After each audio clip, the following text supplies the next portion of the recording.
Assalomu alaykum hurmatli do'stlar, assalomu alaykum azizlar. Nevrozlarga doir videolarni qilishda davom etaman. Bugun bir bemorni kasallik tarixi haqida e'tiboringizga ma'lumotlarni aytib beraman. Azizlar, bemor 1952-yil. Ya'ni yosh emas, keksa yoshli bir bemor. Shikoyatlari: hiqichoq, bosh og'rig'i, bosh aylanishi, umumiy charchoq, qon bosimi ko'tarilishi. Qon bosimi ko'tarilgani uchun doktorlar ko'p harakat qilmang degan tavsiyani berishgan. Kayfiyatsizlik, umidsizlik, yomon tushlar ko'rish, bequvvatlik, tez charchash, beharakatlik. Bir yildan beri uy qorovuliga aylangan. Ya'ni bir yildan beri harakati juda past. Bir narsa bo'lishidan qo'rqardi. Bu tavsiya mana shu shikoyatlar. Endi azizlar qarang. Bemorlar ichida yoshi 30, 35, 40, 25 da bo'lgan insonlarni psixoterapevtni, psixologni tavsiyalariga amal qilishi oson ish emas. Ya'ni amal qilmaydi. Amal qilsa bo'ladi, lekin amal qilmaydi. Endi bu yoqda 1952-yilda tug'ilgan bemor, 70 dan o'tib ketgan bemor. Men bu odam psixoterapiya bilan ishlarmikin, bu tushunarmikin? Baribir bu kabi yoshdagilarning aksar qismi bu narsadan bexabar degan bir xavotir bor edi. Ishlashni boshladik. Bemor bilan bilmadim, esimda yo'q. 1 oymi, 2 oymi ishladim. Ya'ni 3 kun, 4 kun, 5 kun ishlamadim, ko'proq ishladim. Telegramdan dars tashlar edim. Bir yaqini uni oldiga borib, Telegramni ochib, darslarni qo'yib berardi. Vaqt o'ta boshlardi, natija yaxshi. Shu yaqindan so'rasam, ha, o'rganyapti dedi. Bemor darsni o'rganib borardi, anglab borardi. Mashqlarni qildi. Azizlar, ey insonlar, nevrozlarda yoki tanadagi turli xil beharakat kuchsizliklarda jismoniy mashqlarning o'rnini bilganingizda edi. Jismoniy mashq deganda faqat o'tirib turish, og'irlik ko'tarish nazarda tutilmaydi. Ba'zi bir yengil mashqlar bor. Bu mashqni hattoki nogiron inson ham qila oladi. Ba'zi bir mashqlarni hattoki shu yotgan o'rningizda ham qilishingiz mumkin. Gap qilishda, gap amal qilishda, gap ixlosda.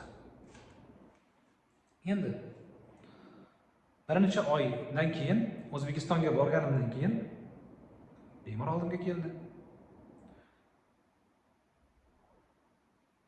O'zgarish yaxshi.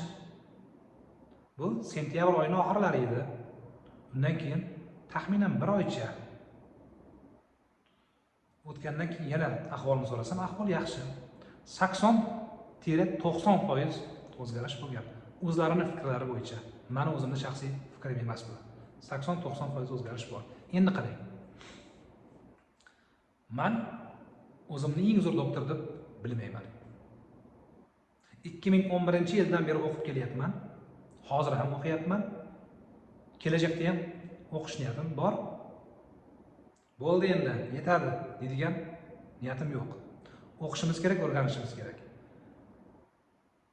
O'zimni eng zo'r doktor demayman, bunday da'voyim yo'q. Faqat bir narsa sizlar. Tasavvur qiling, agarda bir inson O'zbekistonning eng zo'r 5 ta professoriga borsa, professorlar agar faqat dori yozib bersa, ikkinchi bemor esa mana oldimga kelsa-yu, 1 oy davomida ishlasa, bu ishlash natijasida tuzalish ehtimoli katta. Gap bu professorning yomonligida yoki ilmli pastligida emas. Gap kasalning o'zini tuzalish jarayonida ishtirok etishda. Bu bilan men hamma doktor oldiga borganlar tuzalmaydi, men bilan ishlaganlar tuzaladi demoqchi emasman. Aytmoqchi bo'lgan gapim, juda ko'p kasalliklarda, xususan nevrozda ham bemor kasallikdan qutulish jarayonida ishtirok etishi kerakdir.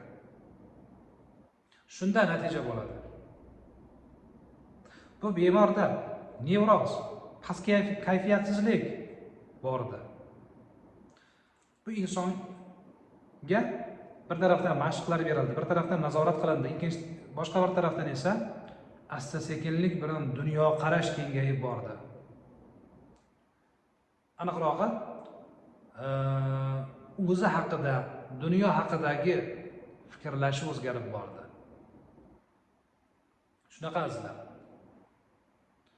Psixologga ishonmayman deydiganlar, endi ishonish yoki ishonmaslik sizni o'zingizni fikringiz.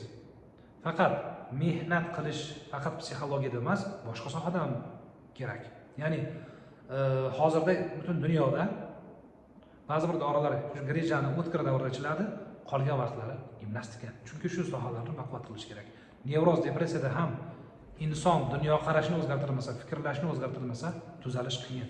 70 dan oshgan inson mendan Telegramdan dars oldi. O'zgarishni ko'rib turibsiz. Bu yillar davomidagi kasallik edi. Menimcha shu bir 10 yilcha kasallangan edi. Agar oshiqroq bo'lmasa. Mana sizga natija. Sog' salomat bo'ling.